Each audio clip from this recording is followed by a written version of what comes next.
नमस्कार दर्शक बंधु जो ओढ़णी धारावाहिक आपण मैंने देखा पाइबे से विक्रांत ज्योति हाथ को जोर से धरते ज्योति कहे कौन कर छड़ा मत आपर विक्रांत कहे सान माँ माँ बाबा समस्त को डाके आपर ज्योति हाथ टाणी टाणिक पाखक नहीं आसवे माँ ठाकुराणी घर कम कर स्त्री लोक लुचिक सब देखुवे बापा कहे कौन है मु पूरा व्यस्त हो गली से दिन राति सकाल सन्ध्या सब मो पर सन्देह कर गोटे रूम रे रोचे गोटे घरे रोचे बारंबार मत सन्देह करुचे मत सब भल लगुनि मुझे सब बर्दाश्त करें आपर से चली जापर इंदुमती आसिक कहीं हैरान करूँ मो पुआ को बहुत हो गलुणी कहीं पचर पड़ुचु कहीं सन्देह करुचु अजथा आपर ससुर कहते बहु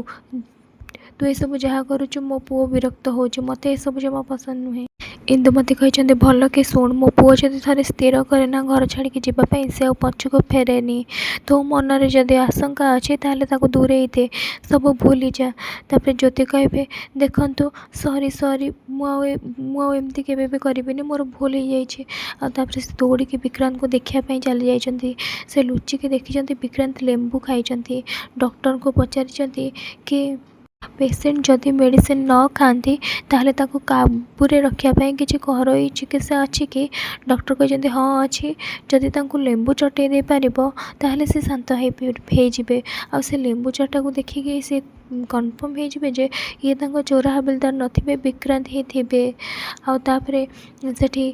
कम करुवा मेड आसिक कहे दीदी तुम आबे सन्देह करना ज्योति कहे ठीक अच्छे सन्देह कला करवा छाड़देली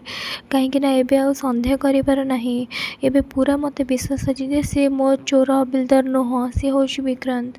बहुत शीघ्र से सत समस्त सामना को आसब ज्योति कहे चोरा हबिलदार सहित भेट हाँ मत साहाय्य कर महादेव के जानी मो चोरा हबिलदार को अवस्था थे ज्योति कहे हे महादेव तुम्हें आज सब स्पष्ट करदेल आज मो प्रमाण सहित जानीपारि जे सी हूँ विक्रांत निये निज पागलामी को जितेबाला शांत करने को से लेंबू चाटुला से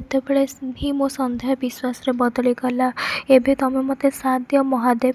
जमती विक्रांत सत मो समस्त सामना को आनीपारि आउ मो चोरा हबिलदार को फेरे आनीपारि के जानी मो चोरा हबिलदार कौटी थे केमी थे आ को अवस्था थे एपटे स्नेहा कहे रुद्र मु तुम खाइबा नहीं कि आसी प्लीज खाईदि आपर रुद्र भावे ये भल पाइबा बाहाना ही मो मास्टराणी पाखे पहुँची आपर से रुद्र कहते स्नेहा तुम जब ये स्नेह आनीच ताले मु निश्चय खाइबी आपर से खुआई देती आपर रुद्र भी खाई हसवाक लगी विश्वास जितवा लगी आपर एपटे ज्योति महादेव को प्रार्थना कला बेले हठात पवन होपर ज्योति कहते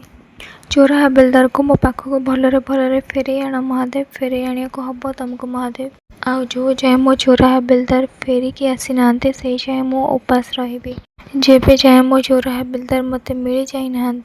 से पर्यंत मु किछि भी करेबिनी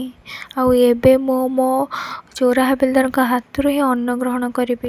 माँ ठाकुराणी आसी कहते ज्योति ये सब कौन रे माँ एमती शपथ नेनी निजको एत कष्ट देनी आपर से ज्योति कहते मुझे सब चोरा हबिलदार सुरक्षा करुँची आउ महादेव को मो चोरा हबिलदार सहित देखा करने को ही पड़ो एपटे रुद्र रगे फवैया बापा कहते कौन है बाबा तो एमती कहीं हो बहुत होगला बाबा बहुत होगला मुझे घर रहा चाहूनी मुझे घर छाड़ी चली जी बापा कहते घर छाड़ी चली जीव कहीं से मास्टराणी बाबा मत दिन राति सन्देह करुँच आउ मोर परीक्षा नौ मु रुद्र कि विक्रांत आउ एबे से प्रिय महादेव का सामने पशिक कहते जे रुद्र न मिल जाए से निर्जल रे जितेबाला मो रुद्र से कौ रुद्र को पाइबे से कौ बेकार कथा कहते कहले से पागल हो जाए इंदुमती कहे से आम कौन करूँ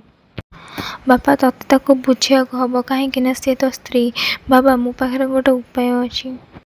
खाली सकाल हो समस्त सामने मु ज्योति को भीतर को लेकिन पलैबी आउ हनीमून को लेकिन पलैबी दुहे दुहे साथी रही समय काटबू आउ परस्पर को आउ भल से जानबू ଜ୍ୟୋତିଙ୍କ ଶ୍ୱଶୁର ହସିବାକୁ ଲାଗିଛନ୍ତି ଆଉ ତାପରେ କହିଛନ୍ତି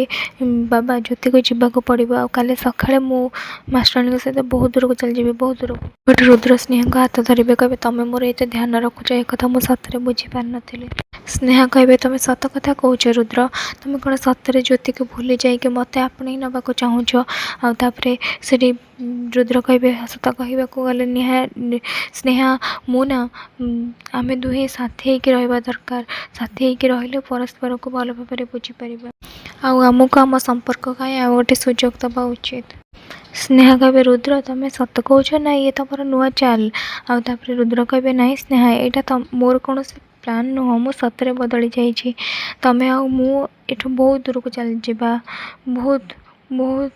କେଉଁ ଷ୍ଟେସନ୍ ତ ଖାଲି ତମେ ଆଉ ମୁଁ। ସ୍ନେହା କହିବେ ଆମେ କାଲି ହିଁ ଟ୍ରିପ୍ରେ ଚାଲିଯିବା ଆଉ ମୁଁ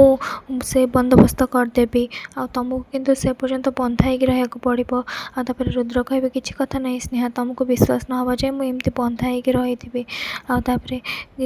ସେଠି ରୁଦ୍ର ମନେ ମନେ ଭାବିବେ ଏବେ ମୋ ମାଷ୍ଟରାଣୀଠୁ ମୋତେ କେହି ବି ଦୂରେଇ ରଖିପାରିବେନି, କାଲି ସକାଳେ ମୁଁ ମୋ ମାଷ୍ଟରାଣୀଙ୍କ ପାଖରେ ବି ଥିବି। ଆଉ ଏପଟେ ଜ୍ୟୋତି ମୁଣ୍ଡ କୁଣ୍ଡଉଥିବେ ସେତିକିବେଳେ ବିକ୍ରାନ୍ତ ଆସିକି ତାଙ୍କ ପାଟିରେ ନିଶା କିଛି ଦେଇକି ତାଙ୍କୁ ସେନ୍ସଲେସ୍ କରେଇକି କାର୍ରେ ତାଙ୍କୁ ନେଇଯାଇଛି। ମା ଠାକୁରାଣୀ କହିଛନ୍ତି ଆରେ ବିକ୍ରାନ୍ତ କୁଆଡ଼େ ନେଇଗଲା ଜ୍ୟୋତିକୁ। ତାପରେ ସେ ଯେତେବେଳେ ଦୌଡ଼ିକି ଆସିଛନ୍ତି ସେତେବେଳେ